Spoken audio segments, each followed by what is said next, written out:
Rumaragasa, matataas na tubig at matinding baha ang sumalubong sa Dubai. Marami ang nagtataka at nagtatanong kung bakit ang maladisyertong lugar na malayo sa katubigan ay dinayo ng matinding baha. Ano nga ba ang dahilan at marahas ang baha na ito sa Dubai? At bakit kaya sila nakaranas ng malupit na sakuna? Ang matinding baha sa Dubai. Yan ang ating aalamin.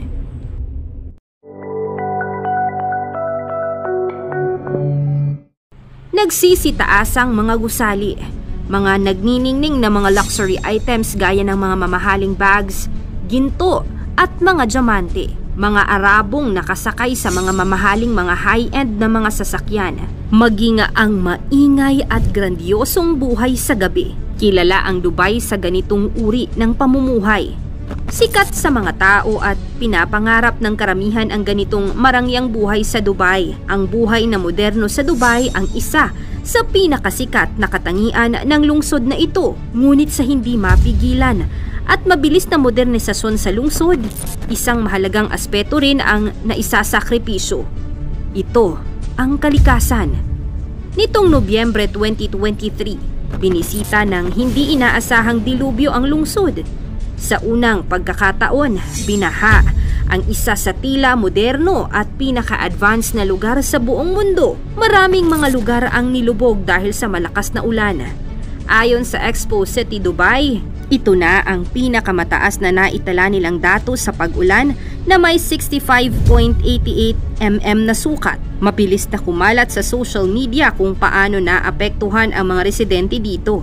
Maraming mga video ang nagpakita kung saan inabot sa tuhod ang lalim ng baha. Dahil sa taas ng baha at imposible ang pag-drive, ang iba naman mas pinili ang paggamit ng bangka para lamang makatawid sa paroroonan. Sa biglaang pagkakaroon ng baha, hindi inaasahan ng mga residente na ang kanilang tahanang moderno ay di kayang malampasan ang ganitong uri ng hagupit ng kalikasan. Sa patuloy na mabilisang pag-usbong sa ekonomiya at teknolohiya ng Dubai, may kapalit naman itong sakripisyo.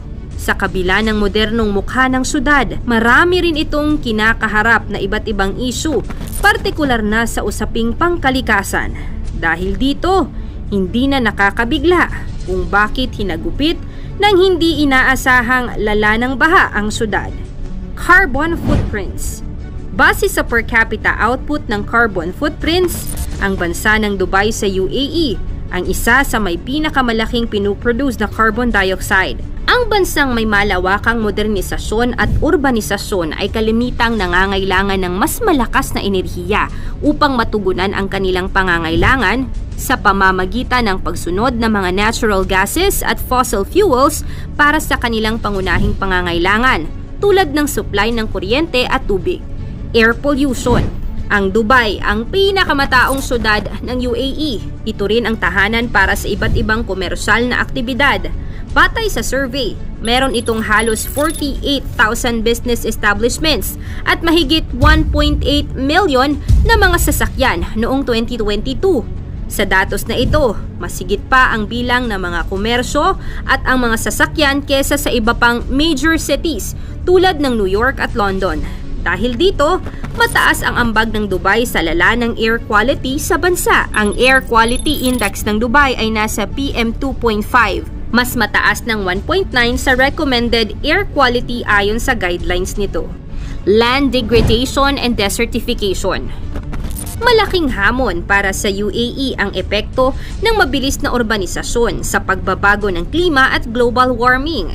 Ang mabilis na pagtaas ng populasyon ng bansa, kasabay ng pagdami ng human activities, ang siyang nakaapekto sa kalidad ng lupa at paggamit nito para sa mga komersyal na proyekto gaya ng mga building, parke, institusyon at marami pang iba. Unti-unti nitong sinisira ang lupa at siya namang epekto ng mataas na temperatura sa rehiyon, ang tagtuyot at overexploitation ng limitado nitong natural resources. Dahilan upang tumaas din ang level ng desertification o pagkatigang na mga dapat sanay lupang pupuno sa mga kakulangan sa pagkain at tubig. Ang pagkaubos ng kanilang pinagkukunang yaman tubig at lupa para sa urbanisasyon, kasabay ng labis na paggamit ng pesticides, fertilizers at overgrazing ng kanilang mga damo ang siyang dumaragdag sa bigat ng kanilang suliranin sa pagpapanatili ng malusog na lupang magliligtas sa kanila sa pagbaha. Pagkawala ng wildlife habitat. Isang disyerto ang Dubai. Sa taglay nitong mataas na temperatura, kakaibang uri din ng mga hayop ang naninirahan dito, kagaya ng desert fox, Arabian oryx, desert monitor lizards, camels, desert hedgehog at iba pa. Ngunit ang pagtanggal ng natural na vegetation at habitat para sa mga hayop upang gawing modernong mga lungsod ay nagdulot ng pagtaas ng temperatura ng hangin at pagkasira ng kanilang natural na tahanan na siya namang pumuprotekta sa kanila sa araw. Ang mga wetlands at mangroves ay nagbibigay ng natural na buffer o panangga laban sa pagtaas ng tubig at pagbaha. Dahil dito, naiipon ang tubig na siyang gagamiting resources ng mga hayop at halaman. Kaya't ang pagkawala ng mga ito ay maaaring nagdulot ng mas mataas na panganib ng pagbaha, lalo na sa mga lungsod. Limited agricultural land. Bilang isang modern city, limitado ang mga lupang agrikultural sa Dubai. Kaya naman ang pagbuo ng water impermeable surfaces tulad ng simento at aspaltadong daan na walang maayos na water management system ay nagreresulta sa mas mataas na runoff ng tubig ulan. Naiipon ito sa mga lungsod, partikular na sa mga lugar na walang lupa na mag-a-absorb sa tubig na nanggagaling sa ulan, kanal at ilog. Samantala, ang kakulangan ng lupa para sa agrikultura ay maaaring magdulot ng soil erosion. Ang malakas na ulan, kahit na bihirang mangyari, ay maaaring magdulot ng pag-alis ng fertile topsoil na maaaring magdulot ng pagkakawala ng natural na balon na hihigop sa tubig pailalim. Hindi na re-recycle ang tubig sa natural na paraan, kaya naman ang mabilis at malaking patak ng ulan ay kritikal ang epekto sa pagtaas ng baha. Oil.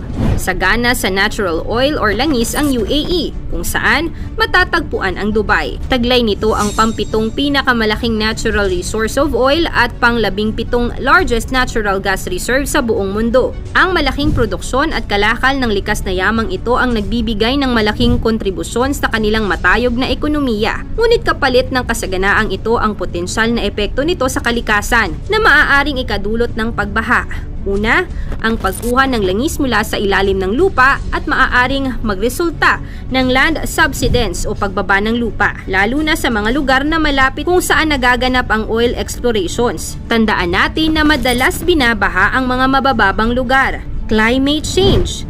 Habang patuloy na sinisira ng UAE ang kanilang kapaligiran, kapalit ng teknolohiya, modernisasyon at industriya, ang epekto ng pagtaas ng carbon dioxide emissions at paglawak ng urbanisasyon ang magtutulak sa rehiyon sa mas malaking suliranin, ang climate change. Ang coastal cities ay nasa banta ng pagtaas ng level ng tubig ng karagatan na direktang makakaapekto sa ekonomiya, pamumuhay at kaligtasan ng mga taong nasa mabababang lugar. Noong 2010, naglabas ng anunsyo ang Abu Dhabi Environmental Agency na 85% ng kabuuang populasyon ng UAE ay direktang apektado ng rising sea levels, kasama na ang 90% ng mga infrastruktura nito. Samantala, ang mga dust storm o bayolenteng hangin ng desyerto dulot ng dehydration ng dati ng tuyot na lupa ay nakakakitaan ng pagbabago sa katangian nito. Climate change ang itinuturong dahilan nito dahil ang mainit na temperatura ng hangin sa rehiyon ay nagre-react sa industrial pollution at airborne dust ng lungsod na hindi lamang makakaapekto sa status ng hangin at tubig na inumin, kundi pati na rin sa kalusugan at kaligtasan ng mga taong naninirahan doon. Baliwala ang nagtataasang mga gusali, makikinang na kagamitan at marangyang pamumuhay kung sa huli ay lulubog ito sa ilalim ng desyertong lupa na pinapalambot ng pagbaha. Malinaw ang epekto ng gawain ng tao sa mga pagbabago sa ating kapaligiran at klima, gaya ng Dubai, na hindi naman kadalasang binabaha. Ipinapakita lamang nito na kahit ang mga lugar na hindi natin inaasahan ay wala pa ring ligtas sa bagsik ng ganti ng kalikasan. Ikaw, ano ang masasabi mo sa naranasang ito ng Dubai? I-komento mo naman ito sa ibaba. Paki-like ang ating video at i-share na rin sa iba. Maraming salamat at God bless.